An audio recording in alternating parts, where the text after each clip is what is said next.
So earlier tonight, I got a chance to play um,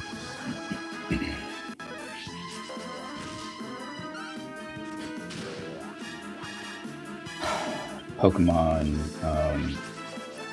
Eternal Emerald, which is a ROM hack of Pokemon Emerald. And interestingly, although you have to unzip the game, it doesn't require an emulator to play.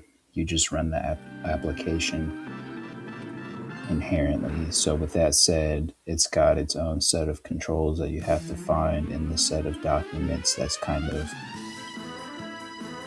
a lot of the times when you unzip like an emulator or I think it might be the case for some games to a lesser extent, but definitely when you download the emulator, especially something like Citra, it comes with a lot of other like documents, PDF files, extensions, just general notes. And so that's the case with Pokemon Eternal Emerald. And so I kind of was able to find the controls before I got playing. There's I found it in a place somewhere where it's listed out. I found it through in a set of documents that was kind of in the stuff that I unzipped, and then in that there was also another place where you can pull up, or I think actually it'll take you to a website, and it's kind of listed on the website, but that same website also has a kind of shortened, more kind of more conducive version of the main, because there's a lot of different keys that you can use for different things, and they have in addition to listing out the controls in general, they've got just a little smaller key or legend of the main controls. So I copy and pasted that. I'll probably share that on the community tab for people who are interested. But I've made some changes to the editing format just to make it, because the game is so beautiful and looks like it's going to be really fun based off what I played earlier tonight. I will kind of crop the screen to where it's just the game. So what that means is the Bandicam watermark will be cut out, but at the end of the day, I don't think it's going to be too much of an issue. With that said, I might actually apply those same kind of editing changes to future Dragon Quest and Final Fantasy videos. Surely the watermark will be cut out of those videos, but just know I'm still using Bandicam to record, especially if they're around 10-minute videos. So with that said, that's pretty exciting as far as future changes to videos that I'm working on, and that's something I'm going to start. So within the next couple of days, probably around the first of the month, April. It's March 30th at the time of this recording, so around the beginning of April, I might start uploading those.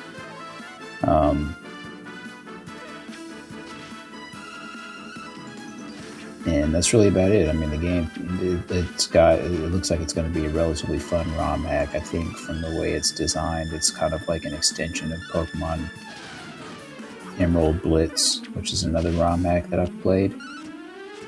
Because you start that ROM hack out with Eevee, and the website I downloaded it from was Eevee. Eevee was in the name. You can download it from two places. They let you know at the start or the beginning of the ROM hack that if you didn't download it from either place, it's probably not the ideal version of the game to be playing. So that was kind of tongue-in-cheek when it comes to just it being an extension possibly of Pokemon Emerald Blitz, which is also on the channel. So if I start uploading it, that playlist will be after the Emerald Blitz playlist, which would just make the playthrough of Pokemon Emerald Eternal that much better when it comes to just like the storytelling.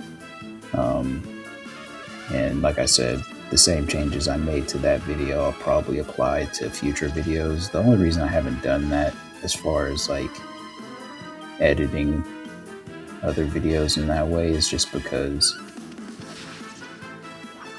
a lot of the times I'm preoccupied with just playing and making the videos in general, which is not only time consuming, but, um, you know, because I'm doing a lot of things, it's just like I want to make sure it gets done. You know, now that I'm at a spot where I can kind of edit more intimately when it comes to just the videos themselves. Um, Maybe some of the Dragon Quest and Final Fantasy videos, and probably Phantom Breaker videos to a lesser extent, will come out looking better now that I'll probably just like crop, uh, you know, the video itself. But other than that, that's all I've got planned. I'll probably start uploading that around the first of the month, April. I don't think I'm going to do commentaries for that game only because it would be too much for me on, it would just be more comfortable for me to play that game outright and then just upload it accordingly instead of doing what I'm doing for like Dragon Quest and Final Fantasy VIII. Excuse me, Dragon Quest VIII and Final Fantasy on the first channel. But I'm rather excited. It looks like it's going to be a fun game. The controls are kind of awkward. Like the A button kind of doubles down as like the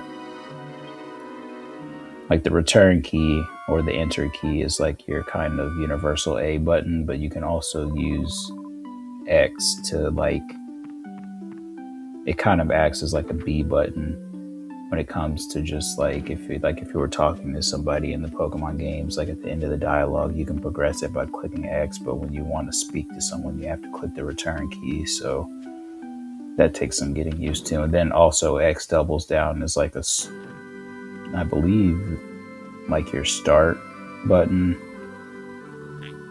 So, but like a lot of the games I'm playing on my laptop, I love the fact that the controls are like really,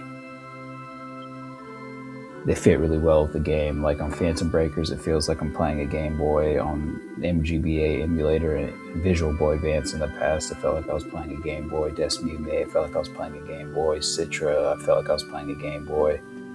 And then for Pokemon Eternal Emerald, it feels like I'm playing a Game Boy. And with every single game I just listed in the emulators, or every single kind of emulator I just listed application, despite that being the case, the controls are different, but it's still relatively easy to get like a hang of.